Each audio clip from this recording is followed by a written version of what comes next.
नमस्कार। आज की इस वीडियो में हम बात करने वाले हैं कारक के बारे में। जैसा कि आप जानते हैं, इस न्यू स्टार चैनल पर आपको हिंदी विषय के बारे में जानकारी प्राप्त होती है, जिसमें हिंदी साहित्य और हिंदी व्याकरण दोनों को विस्तार से पढ़ाया जाता है। ये किसी एक स्पेशल क्लास के लिए नहीं है। जैसे अगर मैं बात करूँ कि सिर्फ क्लास 6th की यहाँ पर पढ़ाया जाएगा या 12th का पढ़ाया जाएगा या फिर किसी और 9th क्लास या 7th क्लास पढ़ाया जाएगा, तो नहीं। ये जो चैनल है, ये कॉम्पिटिटिव एग्ज़ाम से रिलेटेड जो तैयारी है वो इस चैनल पर होती है। जैसा कि आप जानते हैं, जो हिंदी ग्रामर है, हिंदी व्याकरण जो हमारी है, उसमें जो कुछ भी टॉपिक हम पढ़ते हैं, जैसे संज्ञा पढ़ते हैं, सर्वनाम पढ़ते हैं, कारक पढ़ते हैं, लिंग वचन जो भी पढ़ते हैं हम, वो पहले क्लासेस में आता है और उसके बाद कॉम्पिटिटिव एग्ज़ाम में भी उससे क्वेश्चन पूछे जाते हैं। तो आपकी क्लास से रिलेटेड या फिर आप जो भी एग्ज़ाम दे रहे हैं उससे रिलेटेड जो भी टॉपिक आपका आ रहा है, आपको वो देखना पड़ेगा कि आपका जो प्रश्न है वो कहाँ से बनता है। हिंदी व्याकरण से बन रहा है या हिंदी साहित्य से बन रहा है, और हिंदी व्याकरण से बन रहा है तो भी कौन से टॉपिक से बन रहा है, और उस टॉपिक से संबंधित वीडियो आपको देखनी चाहिए उसमें। और उसी से रिलेटेड प्रश्न उत्तर, यानी आप अगर कोई प्रश्न उत्तर की वीडियो चाहते हैं तो आप मुझे उसका नाम लिख कर भेजें कि इस टॉपिक की या फिर संज्ञा की, सर्वनाम की या फिर आदिकाल की, भक्तिकाल की, जो भी आप चाहते हैं उसके बारे में आप डिटेल में मुझे कमेंट सेक्शन में लिख कर भेजें, तो मैं आपकी हेल्प कर पाऊँगी। अगर आप इस चैनल पर नए हैं तो इस चैनल को सब्सक्राइब ज़रूर कर दीजिए, क्योंकि आप जानते हैं कि इसमें विस्तार से आपको सारी जानकारी दी जाएगी। हिंदी व्याकरण की जो प्लेलिस्ट बनी हुई है जिसमें सारे टॉपिक्स हैं, उसका लिंक मैं आपको आई बटन में भी दे दूँगी और लास्ट में आपको स्क्रीन पर भी मिल जाएगा प्लेलिस्ट। तो आप उसमें भी देखकर अपनी ये बाकी वीडियोज़ अपने टॉपिक से रिलेटेड, अपने क्लास से रिलेटेड आप देख सकते हैं। तो आइए शुरू करते हैं आज कारक के बारे में।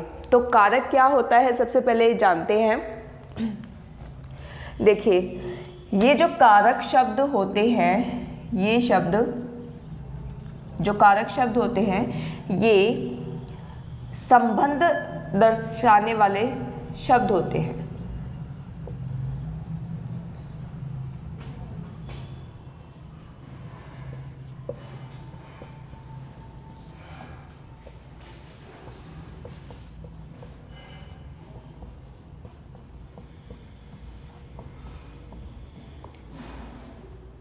ठीक है, जो कारक शब्द होते हैं ना, वो संबंध दर्शाने का काम करते हैं, यानी ऐसे शब्द होते हैं जो संज्ञा या सर्वनाम का क्रिया के साथ संबंध बताता है कि वो क्रिया से कैसे संबंधित है।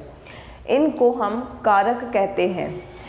इसके जो भेद होते हैं, कारक के भेद, कितने प्रकार के कारक के प्रकार कह लो, भेद कह लो, तो ये कितने प्रकार के होते हैं, तो 8 प्रकार के। यहाँ पे मैं लिख देती हूँ, 8 होते हैं। ये बात करते हैं बारी बारी से सबकी। पहले कर्ता कारक, दूसरा कर्म कारक, कर्ण कारक,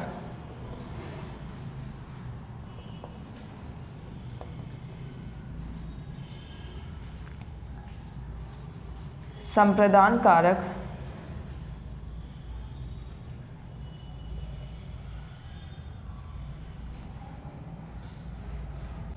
अपादान कारक,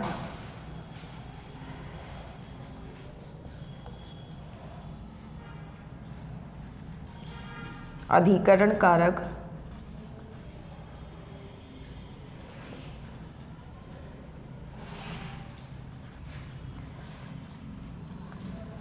संबंध कारक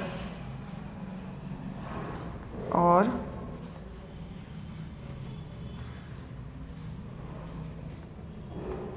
संबोधन कारक।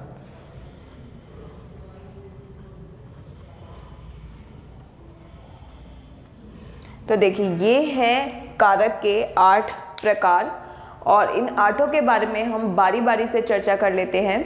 तो सबसे पहले बात करेंगे कर्ता कारक की। कर्ता कारक, इससे पीछे जितनी भी वीडियो में मैंने आपको हिंदी व्याकरण पढ़ाया है उसमें कर्ता शब्द हमने कई बार प्रयोग में आया है वो शब्द कर्ता शब्द, जिसके बारे में मैंने आपको बताया भी है कि कर्ता किसे कहते हैं, तो जो काम करने वाला व्यक्ति होता है उसे कर्ता कहते हैं। ठीक है, काम करने वाला,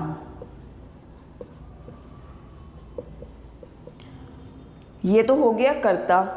इसके साथ विभक्ति, अगर इस काम करने वाले यानी कर्ता के साथ कौन से शब्द हैं जो संबंध दर्शाएंगे, तो ने, को और से, ये ऐसे शब्द हैं जो, ये कारक चिन्ह है, कारक विभक्ति भी हम इसको बोलते हैं। ये शब्द कर्ता का क्रिया के साथ संबंध दर्शाएंगे। और अगर हमें कोई वाक्य मिल जाए और उस वाक्य में हमें ये ढूंढना पड़े कि कर्ता कारक कौन सा है, तो हम जो क्रिया के साथ यानी क्रिया से एक प्रश्न करेंगे,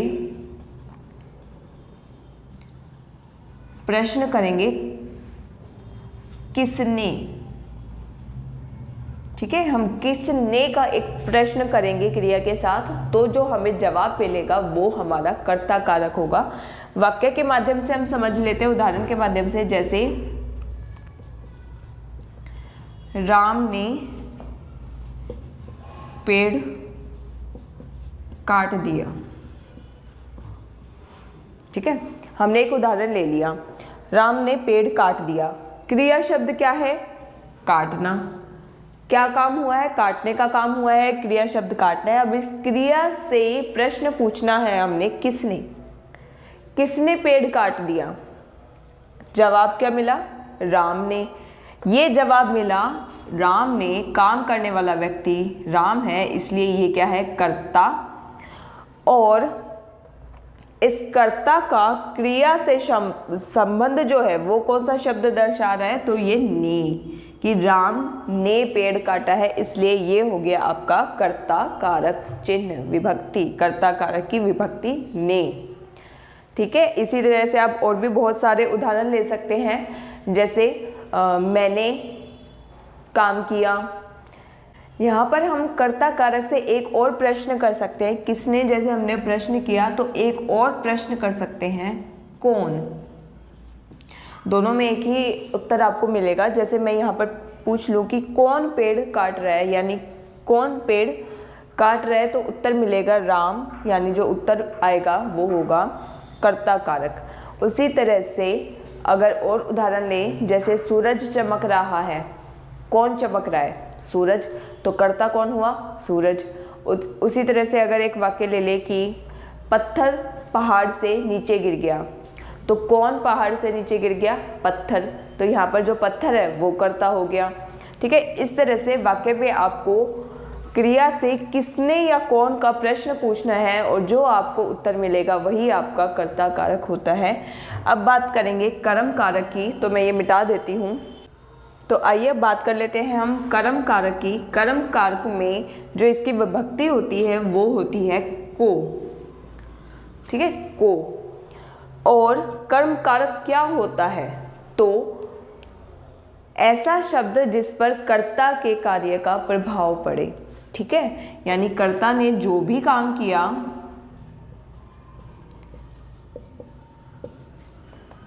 उसका प्रभाव जिस भी शब्द पर पड़ रहा है वो कर्म कारक होता है।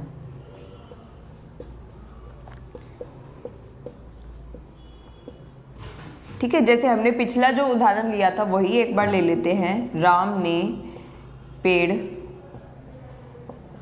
काट दिया, ये उदाहरण हमने ले लिया। अब देखो, पहली बात हमने देखा था कि जो कर्ता कारक है वो राम है। अब काम कौन सा हो रहा है? तो काटने का काम हो रहा है, क्रिया शब्द हमारा काटना है। लेकिन इस काटने का प्रभाव किसके ऊपर पड़ रहा है? तो इस पेड़ के ऊपर ये प्रभाव पड़ रहा है, क्योंकि वो पेड़ जो पहले खड़ा था, ज़मीन पर हरा भरा था, वो अब कटकर नीचे गिर गया है। तो जो प्रभाव पड़ा इस कार्य का वो पड़ा है पेड़ पर, यानी जो कर्म शब्द है, यहाँ पर जो कर्म है वो है पेड़। हम ऐसे भी कह सकते हैं कि राम ने पेड़ काट दिया। हम ये भी कह सकते हैं कि राम ने पेड़ को काट दिया, तो पेड़ को कहेंगे तो यहाँ पर को विभक्ति भी आ गई है आपके पास, है ना। इसको जो ढूंढने का, कई बार अगर इस विभक्ति का प्रयोग ना किया जाए, जैसे यहाँ पर को शब्द हमने नहीं लगाया है, तो ऐसे में कर्म कारक को कैसे ढूंढा जाए, तो उसको ढूंढने का एक तरीका है कि क्रिया से आपको प्रश्न पूछना है।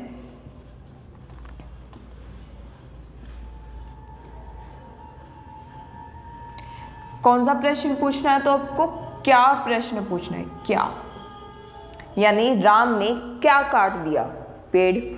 पेड़ जो जवाब में आपके आया वो आपका कर्म कारक है। उसी तरह से आप और भी उदाहरण लिख सकते हैं, जैसे कि श्याम ने दूध पी लिया, तो क्या पी लिया, दूध। दूध शब्द जो है वो कर्म कारक हो गया। मेन बात आपको ये ध्यान रखनी है कि जिस पर कर्ता के काम का प्रभाव पड़े वो शब्द कर्म कारक होता है, ठीक है। या फिर आपको अगर ढूंढने में दिक्कत आती है तो आप क्रिया के साथ प्रश्न करें क्या, तो जो आपको जवाब मिलेगा वो आपका कर्म कारक ही होगा, ठीक है। अब आगे बात करेंगे करण कारक की। तो देखिए करण कारक की सबसे पहले विभक्ति देख लेते हैं हम, तो से और के द्वारा। लेकिन ये करण कारक क्या होता है, ठीक है, यानी हम ये जितने भी कारक हम पढ़ रहे हैं ना, ये सारे कारक जो हैं संबंधित होंगे क्रिया से। क्रिया से ये बाकी शब्दों का संबंध दर्शाएंगे, यानी सबसे जो मेन बात है वो क्रिया है। और यदि आपने क्रिया की वीडियो नहीं देखी है तो मैं क्रिया शब्द की वीडियो भी आपको ऊपर प्लेलिस्ट में, ऊपर आई बटन में आपको मिल जाएगी, तो उस लिंक पर आप क्लिक करके आई बटन पे आप देख सकते हैं क्रिया की वीडियो। तो जितने भी ये कारक है सब क्रिया से संबंधित है। और अब देखिए ये क्या कहना चाहता है, से के द्वारा ये क्या कह रहा है, तो करण कारक में आपको ये देखना है कि जिस साधन से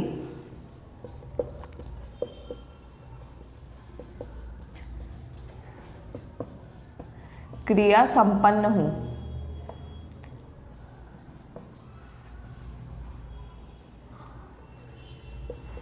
ठीक है, यानी जो भी काम हो रहा है, जो क्रिया है हमारी, वो काम किस साधन से संपन्न हो रहा है, वो शब्द होगा आपका करण कारक।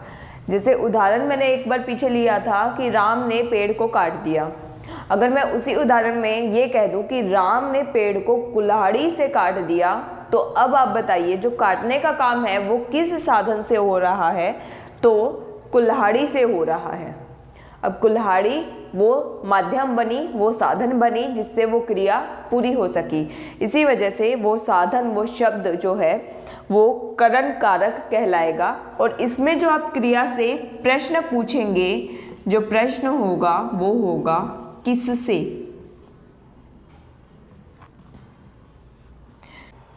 प्रश्न होगा किससे।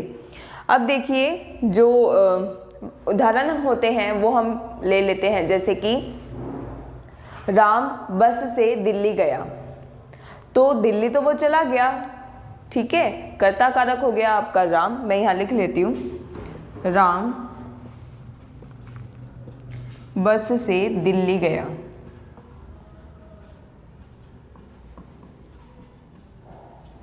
अब देखिए सबसे पहले तो ये देखिए क्रिया शब्द क्या है, तो गया, यानी जाने का काम हो रहा है, ये आपका क्रिया शब्द है। कौन गया, तो राम गया। राम गया तो ये हो गया आपका कर्ता, ठीक है। अब राम के जाने का प्रभाव किस पर पड़ रहा है, तो दिल्ली, क्योंकि यहाँ पर ये जाएगा, कर्म हो गया ये, ठीक है। अब ये जो दिल्ली जाने का काम है, ये काम किसके साथ, किस साधन से संपन्न हुआ, किस साधन से पूरा हुआ, तो जो माध्यम बना है, जो साधन बना है वो बस बना है, और ये हो गया करण कारक।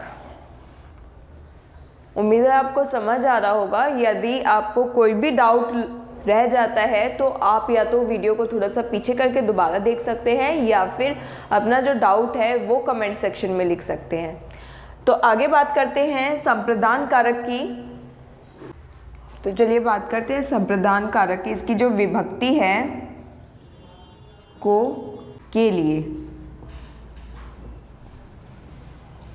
ठीक है, को और के लिए। अब इसका क्रिया से क्या संबंध है, तो ये आपको देखना है, यानी जिसकी हित पूर्ति क्रिया से हो, जिसकी हितपूर्ति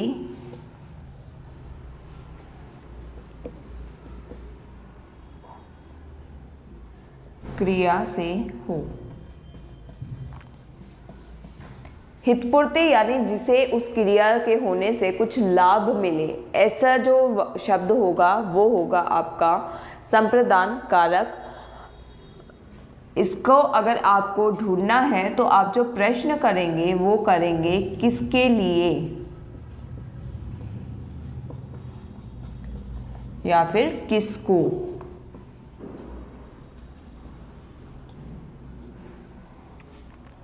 ठीक है, जैसे उदाहरण आप देख लीजिए, एक उदाहरण लिख देती हूँ यहाँ पर। माता जी के लिए दवाई लानी है।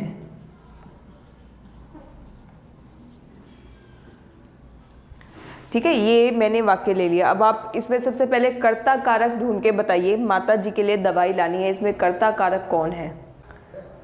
तो देखिए, अब आप पहले कर्ता कारक इसमें ढूंढ के बताइए मुझे, माता जी के लिए दवाई लानी है, कौन सा शब्द कर्ता कारक है। तो मैं आपको बता दूं, इस वाक्य में कोई भी कर्ता नहीं है। कर्ता वो होता है जो काम करता है, लेकिन इसमें माता जी खुद तो अपने लिए दवाई नहीं ला रही हैं। बोला जा रहा है कि माता जी के लिए दवाई लानी है, यानी जो काम होगा वो होगा दवाई लाने का। ठीक है, अब इस दवाई से फायदा किसको होगा, यानी हित पूर्ति किसकी होगी, किसको फायदा होगा, तो वो माता जी को होगा। इसलिए यहाँ पर जो माता जी शब्द है वो कर्ता कारक नहीं है बल्कि संप्रदान कारक है। अगर आप प्रश्न पूछे किस क्रिया से कि किसके लिए दवाई लानी है, तो आंसर आ जाएगा माता जी के लिए, है ना। या तो ऐसे ही आपको प्रश्न पूछकर क्रिया से अपना उत्तर जानना है। दूसरा एक और उदाहरण ले लेते हैं, जैसे मोहन पढ़ने के लिए कॉलेज गया है। मोहन पढ़ने के लिए कॉलेज गया है। अब कर्ता कारक मोहन नहीं है, लेकिन कॉलेज जाने से जो वो पढ़ाई करेगा उस पढ़ाई से फ़ायदा किसको हो रहा है, तो मोहन को हो रहा है। इसलिए जो मोहन है वो वहाँ पर संप्रदान कारक हो जाएगा। तो आपको यही देखना है कि संप्रदान कारक वो शब्द होगा जिसको क्रिया के होने से कुछ फ़ायदा हो रहा हो, वो संप्रदान कारक होगा। ये है अपादान कारक की। अपादान कारक की जो विभक्ति है वो है से अलग होना, यानी आपको वो चीज़ देखनी है, यदि वाक्य में अलगाव हो रहा हो या अलग होने की बात हो, ठीक है, तो वहाँ पर अपादान कारक होगा। इसकी जो विभक्ति होगी वो से हो सकता है, अलग होना हो सकता है, यानी आपको ये देखना है कि कोई दो चीज़ें जो हैं वो अलग हो रही हैं, उन अलग होने की वजह से वहाँ पर उस वाक्य में अपादान कारक होगा। बात कर लेते हैं उदाहरण की, जैसे कि पेड़ से पत्ता गिरा, तो जो पत्ता है वो पेड़ से अलग हो गया, वहाँ पर अलग हो गया, तो उस वाक्य में अपादान कारक है। उसी तरह से मैं बस से नीचे उतर गया। अब बस से जब नीचे उतर गए हो तो बस से अलग हो गए हो, इसलिए वहाँ पर अपादान कारक है। उसी तरह से जो पड़ोसी है वो मकान छोड़कर चला गया, और वो मकान छोड़कर चला गया इसलिए वो उस मकान से अलग हो गया, और उस वाक्य में भी अपादान कारक हो गया।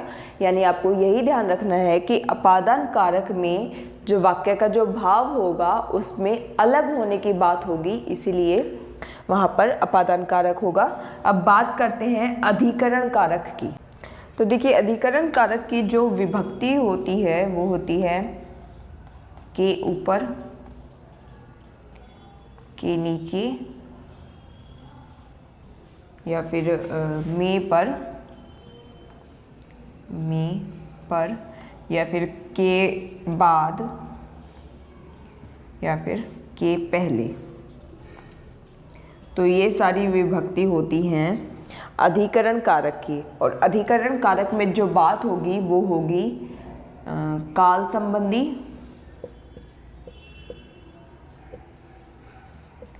या स्थान संबंधी।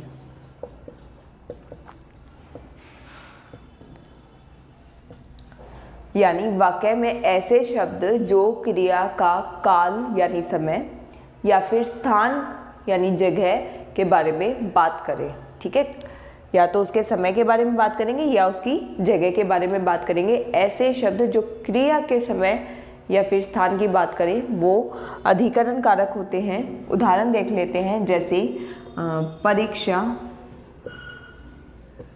मार्च में होगी। अब देखिए क्रिया क्या है, क्रिया होगी परीक्षा होना, ये क्रिया है आपका होना, लेकिन क्या होना है, परीक्षा होना है। तो लेकिन ये कब हो रही है, कब हो रही है यानी मार्च में, कब यानी इसका जो प्रश्न होगा वो प्रश्न होगा कब या फिर कहाँ। ये दो प्रश्न पूछे जाएंगे क्रिया के साथ, तो जो उत्तर मिलेगा वो अधिकरण कारक होगा। यानी परीक्षा कब होगी तो मार्च में होगी।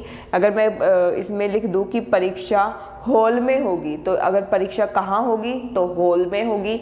इसी तरह से जो प्रश्न करने पर उत्तर जो हमें प्राप्त होगा वो अधिकरण कारक होगा। इसमें आपको यही ध्यान रखना है कि वाक्य में क्रिया शब्द का स्थान या समय बताने वाले जो शब्द होंगे वो अधिकरण कारक होंगे।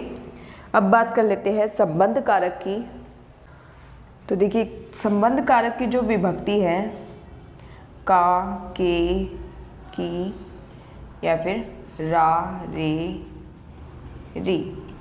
अब देखिए संबंध कारक में जो शब्द है वो संबंध है, यानी ये दो शब्दों का संबंध बताएगा। लेकिन किन दो शब्दों का संबंध बताएगा, तो इसमें आपको ध्यान रखना है कि जो संज्ञा या सर्वनाम शब्द है उसका संबंध दूसरे संज्ञा या सर्वनाम शब्द के साथ बताएगा। ठीक है,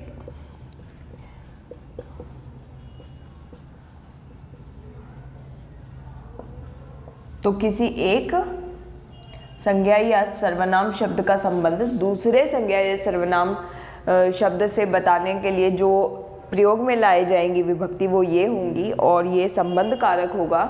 जैसे कि उदाहरण ले लेते हैं,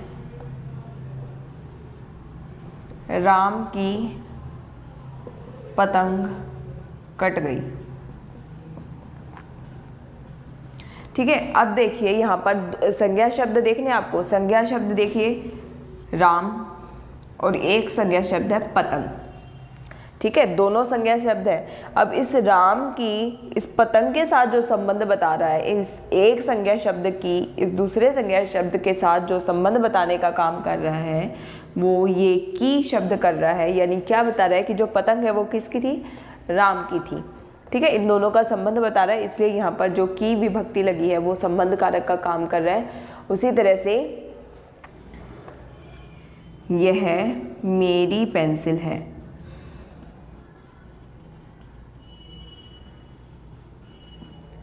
ठीक है, अब देखिए पेंसिल और यह मेरी पेंसिल है। मैंने एक सर्वनाम शब्द लिया है, दूसरा संज्ञा शब्द लिया है, लेकिन इसका संबंध कौन बता रहा है, ये री शब्द, री। वैसे तो मेरी इकट्ठा लिखा जाता है, लेकिन मेरी उसके साथ हम ये रे विभक्ति लगाते हैं साथ में। मेरी में ना हमेशा री विभक्ति लगी हुई होती है। तो ये जो मेरी शब्द है ये री शब्द है, री विभक्ति, ये बता रहा है कि ये जो पेंसिल है वो मेरी है। यानी कर्ता के साथ उस दूसरे संज्ञा शब्द का संबंध बताया जा रहा है। तो ये हो गया संबंध कारक जो संबंध बताते हैं दो संज्ञा या सर्वनाम शब्दों का आपस में। आगे बात कर लेते हैं संबोधन कारक की। तो देखिए संबोधन कारक की जो विभक्ति है वो है हे, अरे, ओ। इस तरह के जो शब्द होते हैं ना वो संबोधन कारक होते हैं। और संबोधन का अर्थ होता है बुलाना। संबोधन का जो अर्थ है वो है बुलाना। यानी ऐसे शब्द जो हम किसी को बुलाने के लिए प्रयोग में कहते हैं। जैसे कई बार हम लिख देते हैं ना, हे परमात्मा, मेरी बात सुन लो, हे परमात्मा मेरी बात सुन लो। यानी परमात्मा को बुलाने के लिए जो हमने शब्द विभक्ति का प्रयोग किया वो है हे, और इसीलिए जो हे परमात्मा हमने बोला ये आपका संबोधन कारक हो गया। उसी तरह से अगर हम कह दें किसी को, अरे बच्चे यहाँ आओ, अरे बच्चे यहाँ आओ। तो हमने ये जो अरे शब्द संबोधन के लिए जो हमने लगाया है, इसको कहते हैं संबोधन कारक। तो ये तो थे आपके कारक के 8 प्रकार। 8 के बारे में हमने बारी बारी से जाना। यदि आपको किसी में कोई भी डाउट है तो एक बार वीडियो को आप ज़रूर दोबारा से देख सकते हैं, या फिर कमेंट सेक्शन में मुझे अपना डाउट, अपना प्रश्न साफ साफ लिखिए कि मैम इस वाक्य में कौन सा कारक होगा, तो मैं आपकी हेल्प करूँगी। और प्लेलिस्ट अगर आपको देखनी है तो वो अभी आपको यहाँ पर एंड स्क्रीन में दिख जाएगी। आप उस पर क्लिक करके बाकी की अपनी हिंदी व्याकरण की वीडियो देख सकते हैं। हिंदी साहित्य के बारे में देखना चाहते हैं तो आप एक बार चैनल पर जाकर देख सकते हैं। सभी वीडियोस की प्लेलिस्ट बनी हुई है, तो आप प्लेलिस्ट को जाकर एक बार ज़रूर चेक कर लें। चैनल पर नए हैं तो सब्सक्राइब कर लें, वीडियो को लाइक और शेयर कर दें। धन्यवाद।